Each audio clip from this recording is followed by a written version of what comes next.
25 मार्च 2026ला महाराष्ट्र विधानसभेचं अर्थसंकल्पीय अधिवेशनाची समाप्ती झाली।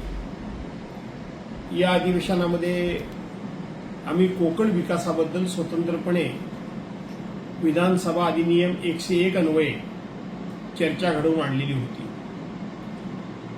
या चर्चेमध्ये केवळ आणि केवळ कोकणाच्या विकासाची चर्चा व्हावी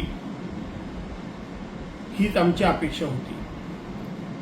त्याच पार्श्वभूमीवर राज्याचे मुख्यमंत्री माननीय देवेंद्रजी फडणवीस यांनी यावर्षी कोकणामध्ये हापूस आंबा, काजू आणि इतर फळफळावर ही हवामानाच्या सातत्यानं बदलामुळे, त्याचप्रमाणे ढगाळ वातावरणामुळे आणि मध्ये मध्ये पडणारा अवेळी पाऊस, या अशा अनेक कारणांमुळे फळबागायतदारांच्या पूर्णपणे बागांचं नुकसान झालेलं आहे।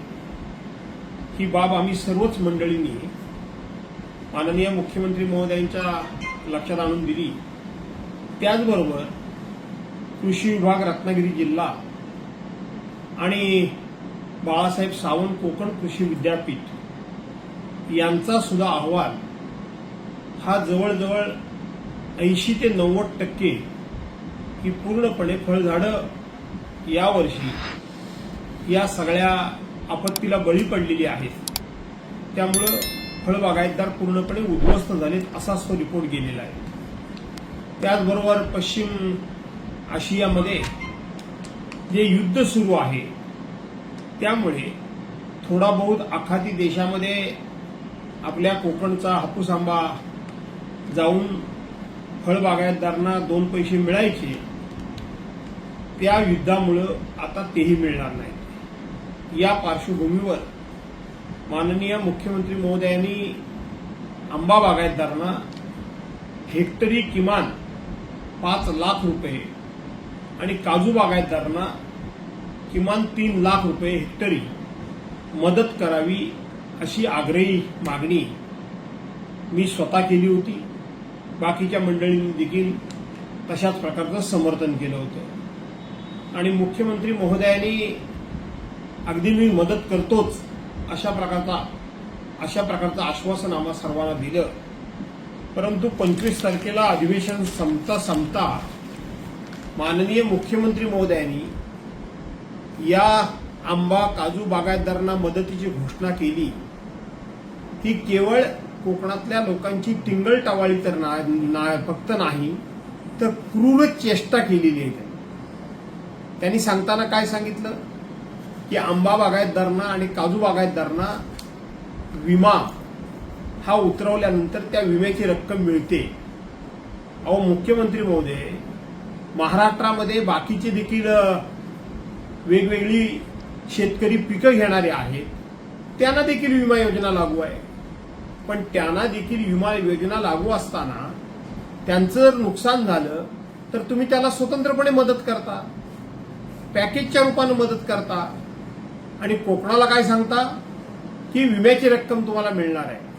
आणि ज्यांना कोणाला विम्याची रक्कम मिळणार नाही, कारण ज्यांनी कोणी विमा उतरला नाही, त्या आंबा बागायतदारांना हेक्टरी 22,000 रुपये, एका हेक्टरमध्ये आंब्याची झाडं ही 250 लागतात। एका हेक्टरमध्ये आंब्याची झाडं ही 100 लावावी असा नियम आहे। 100 म्हणजे एका झाडाला तुम्ही फक्त 220 रुपयाची मदत देण्याची घोषणा करून मी म्हटल्याप्रमाणे तुम्ही केवळ आमची टिंगलटावाळी नाही तर क्रूर अशी चेष्टा तुम्ही केली।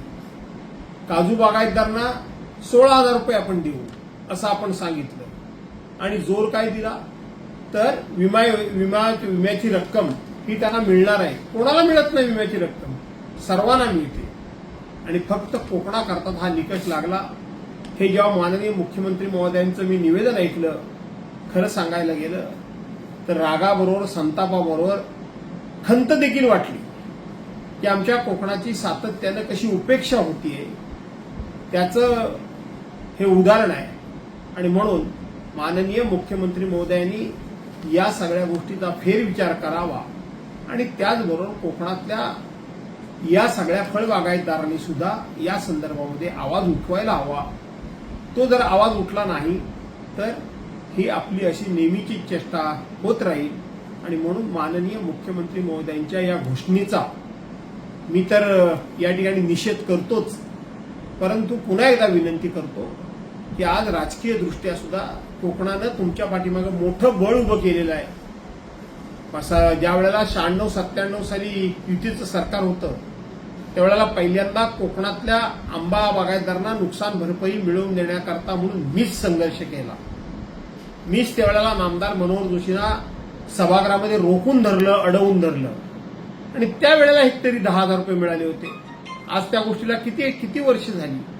आणि म्हणून ही कोकणाची उपेक्षा माननीय मुख्यमंत्री आणि राज्यकर्त्यांनी थांबवावी अशी माझी विनंती आहे. रत्नागिरी 24 न्यूज चॅनलला आताच सबस्क्राईब करा आणि शेअर करायला विसरू नका.